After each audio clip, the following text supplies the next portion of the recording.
As we leave the Craneway Pavilion, we can see Brooks Island, which is a nature reserve for birds. The only way you get there is special reservations. Of course, there's a lot of choices in this area of what to visit when you're really in the area.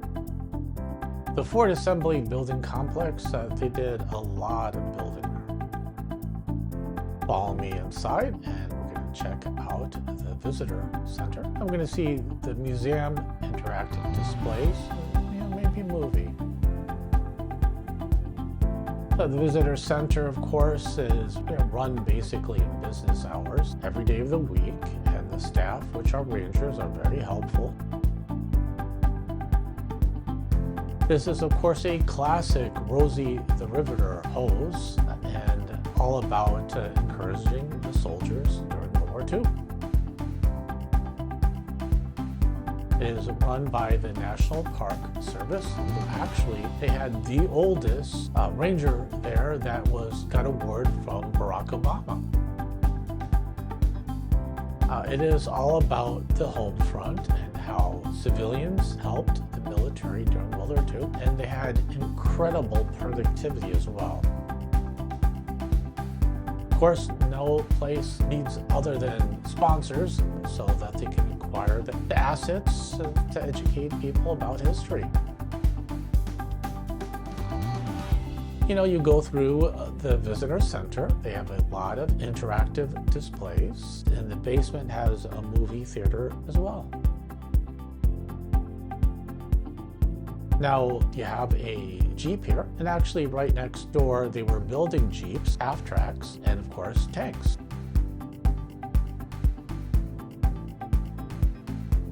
I did say a lot about interactive, and one of the things I thought was interesting about it is really bounced off a lot of ideas that I really didn't think about before I was there, and I really found the rangers very helpful too. This is actually about awards, and it's interesting. Now, during World War II, they had civil defense, but after World War II, civil defense took on a whole new meaning. And of course, it's all about women and how they were able to help the people at the forefront. It was kind of interesting and very helpful too. Who was Rosie? Well, Rosie the Riveter was a real person, but also symbolic of women's entry in World War and how they helped the military. During the war, the great thing was actually they incorporated the use of women, minorities, and disabled people, and that's actually one of the pictures here. So important and so wonderful in its development was the anti-discrimination executive order, which was really important and a great growth. Here's me exploring the store. I'm looking at shirts now, but actually I'm real partial to coffee mugs. I probably need new ones. Here is the classic Rosie the Riveter pose. Who was Rosie? Rosie was pretty much everyone that helped the war. Here you got a display that shows where the ships were built, and where the star was, they built tanks, jeeps, and half-tracks.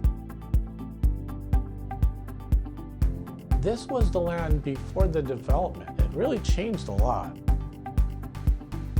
There's nothing like lunch with a good friend, and certainly something I would enjoy. Don't be a job hopper. Basically, stick to your job so the military can do theirs. Created by Walt Disney. The Richmond shipyards, rather impressive. Not only did it a lot, but they did it with great speed and really improved technology. So why Richmond? It had deep water ports, it had access to railways, and it had a lot of empty land for development. So that and other things. This is actually a display of what's supposed to be downtown Richmond. And of course, during the war, it developed a lot, some of it 24 hours, and then after the war and to this day. So what happened to Richmond? What happened to the shipyards? A lot. They did incredible development and built a lot there. At the end of war, you had a lot change. They started demilitarizing and they were anti-discrimination too. And of course, this is the structure, how the ships were designed. Kind of impressive here, and how they were built. It was all about women and minorities and people really doing a lot of production. And of course, please like, subscribe, and share. You know, there's a lot of displays here. It's very informative, and every corner had something a little different that really kind of surprised me in a way. Here's rather interesting about planning, housing, transportation, also getting people productive at the job site itself was very impressive. It's me, smiling and grinning, and a classic Rosie the Riveter pose. I've got the pictures somewhere, really not quite sure where. Oh, here's the thing about don't waste stuff, and so they can have supplies go to the front to help those in the military. It was a very impressive act.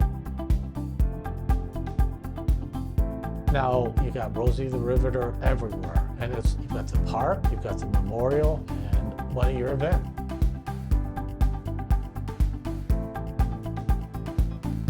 And about the people who really were important, that were given a chance that maybe before the war weren't really given a chance to advance. And of course, it has an art display, which I was rather impressed, and a lot of watercolors.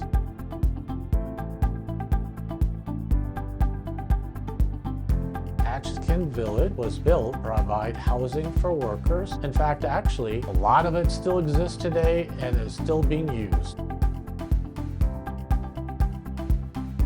It's run by the National Park Service. They're very formative, and they did have the oldest park ranger that worked there. Now, the Craneway Pavilion is huge. Well, it had to be huge because they were building half tracks and tanks and jeeps. So, you know, it's a lot of room.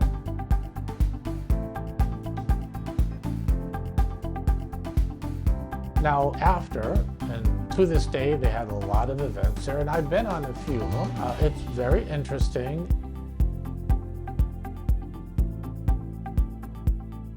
Here's a crane, because it's the Craneway, and of course this crane can lift tons of equipment and vehicles as well. Now, they had a pickleball court here for a short while, but you know what, they changed their mind and they're going to be doing a lot of other exciting stuff. They have a big door here because, frankly, it had to be big to let tanks and half tracks and jeeps exit there to trains and to boats. And of course, in this area, they've spent a lot of money fixing it up. In fact, they did have a restaurant until recently next door, and they will replace it ultimately. And you can see the ferry coming in here, and behind the ferry there are two buildings. There's the Red Oak Victory, which is going to be moved there ultimately. They have a bollard here, and it ties ships to the pier. And there's a lot of interest here on the weekend. They got bikes you can rent. There's a lot of people walking. A lot of people go to the museum as well. In fact, actually, I've been there a couple weekends, and there's a lot of people that really seem to be enjoying it, actually even walking their dogs.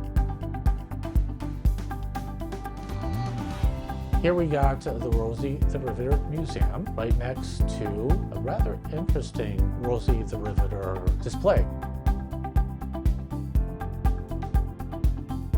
You have the Wall of Honor, women that were boilermakers, that were welders, that really contributed to the war and the construction of ships. You had these amazing women, and actually also people of color, and during World War II they had 200,000 disabled people help as well.